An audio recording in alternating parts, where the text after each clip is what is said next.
Hey guys, human rights attorney Leigh Dundas here. Super big apologies for the lack of hair and makeup. We are out here riding dirt bikes in the desert to celebrate God's country and Thanksgiving, but I felt compelled to do a wrap up on the last 12 hours because they have been nothing short of phenomenal and unparalleled and sizzling. So here we go, guys. Really quickly, Sidney Powell actually filed, in case you hadn't heard, just before midnight in Georgia last night. The 104-page complaint argued, and I quote, incontrovertible evidence that the Board of Elections records demonstrate that at least 96,000 absentee ballots were requested and counted, but were never recorded as being returned to county election boards by the voter.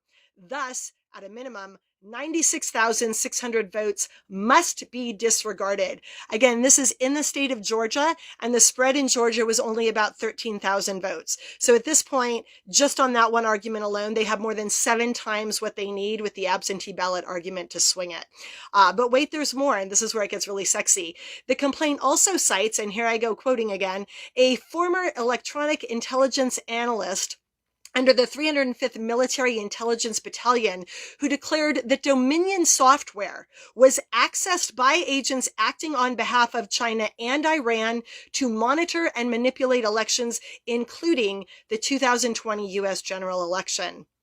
Furthermore, quoting again, a former U.S. military intelligence expert analyzed the Dominion software and concluded the system and software were, quote, certainly compromised by rogue actors like China and Iran. And that's in another part of the complaint. So there we go, guys. That is some of the key highlights of that 104-page complaint. Based on that, we have the former Kansas Attorney General, who is now working solely on election fraud issues across a number of states, saying as of this morning, quote, we already have suits in 6 states, but we are filing more lawsuits based on this new data. And then it goes on and it gets really exciting. A series of decisions at the local level, funded and encouraged by the flow of more than $350 million of MZ monies. That is the owner of the platform I am on now. MZ monies that allowed for the infusion of questionable or fraudulent ballots into the stream to be counted. The analysis using government data and then calling out to voters, asking them about their behavior and getting them to sign affidavits is that in each one of these swing states, there are hundreds of thousands of ballots in question. Again, in each one of these swing states, there are hundreds of thousands of ballots in question. In addition to the ballots in Wisconsin, up to 150,000 of which were improperly filed and counted, we have identified over 12,000 Republicans who voted and whose votes were not counted according to the Wisconsin state data. The Wisconsin spread, guys, in case you're not familiar with it, was 20,000. So they have 12,000 Republican votes that were never counted, and they have about 150,000 improperly filed and counted, according to other affidavits there. If you want more data, go follow at Rothbard1776 at Twitter.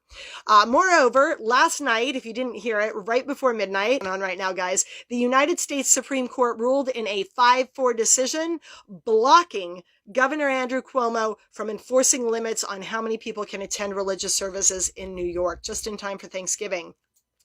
Moreover, another article that came out in the last 24 hours was a media survey that was performed of the swing states. And what they found is that nearly 10% of those in swing states would not have voted for the big guy had they known about the Hunter-China Biden issue. The firm goes on to say that it was media suppression of the story by mainstream news that caused the incorrect vote. When you add that little gem to the fact that in September of 2018, we have an executive order allowing the U.S. to go after actors who spread disinformation, wow, things are starting to get really, really exciting.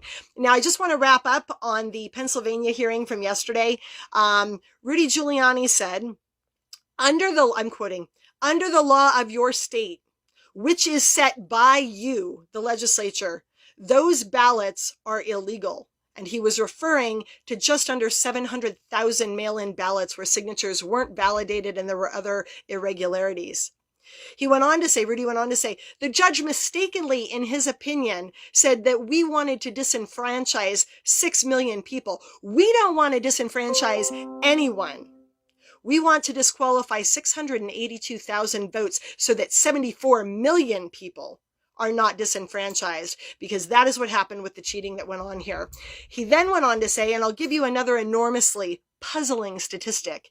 You sent out in the Commonwealth of Pennsylvania 1.8 million absentee or mail-in ballots. However, in the count for president, you counted 2.5 million absentee ballots. I don't know what accounts for that 700,000 count difference between the number of absentee ballots you sent out and the number of absentee ballots that ended up in the count. But that number of 2,589,000, which was the original number that led them to the discrepancy, was up on your government website until yesterday. And yesterday, it was removed without explanation. And I am going to be very interested in hearing what that explanation is. And I can't imagine you can possibly certify without knowing the explanation to that.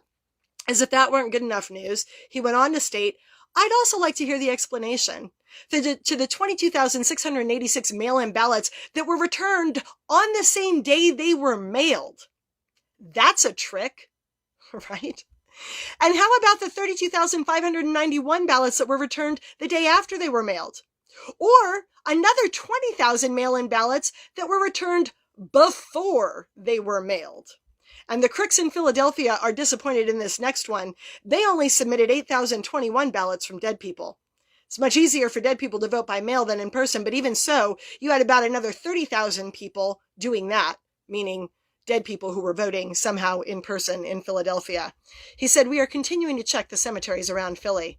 He wrapped up, Rudy did, in his opening statement with this, your election, because of these two counties and maybe one other, is a sham.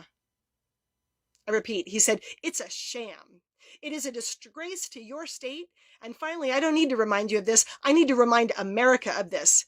Your election is not run by the governor of your state or your courts. The U.S. Constitution gives you, i.e. the legislature, gives you the right to run this election. It is the state legislature that controls this process.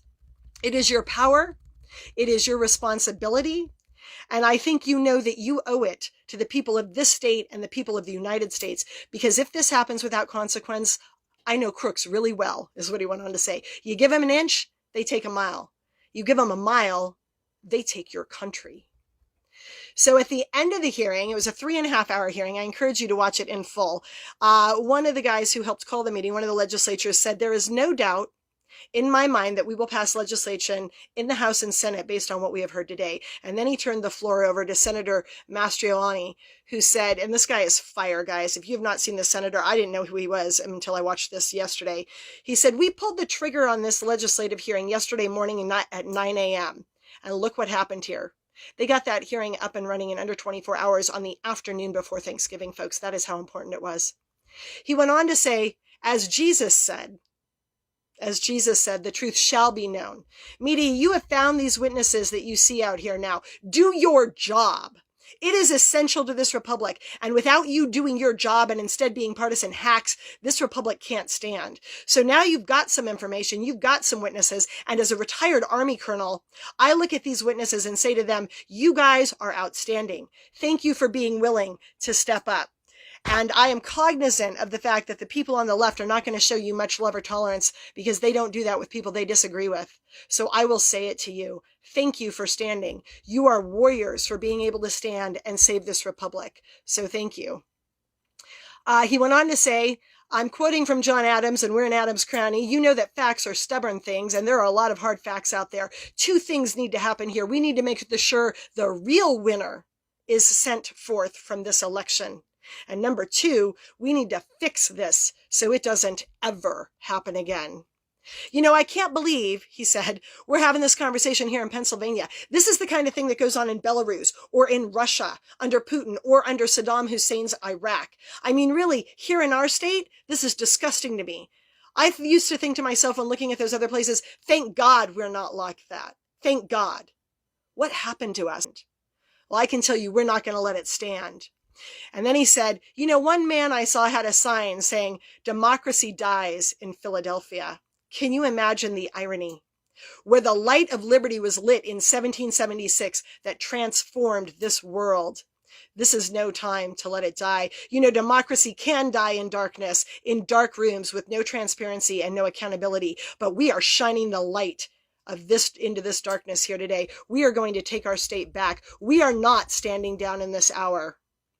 You know, in 1994, a federal judge in a case in Pennsylvania threw out the election results, took out a state senator, and put a Republican in because the results had been so corrupted.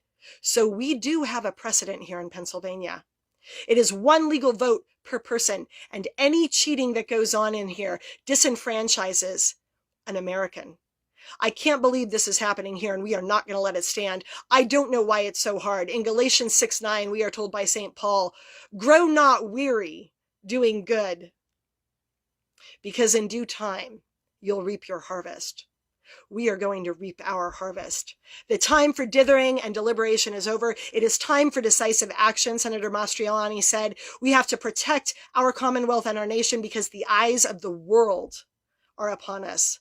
Let us turn Pennsylvania from a laughingstock into the pride of the world once again, as we always have been and as we need to be again. This is our day. This is our hour. This is our time. So when Benjamin Franklin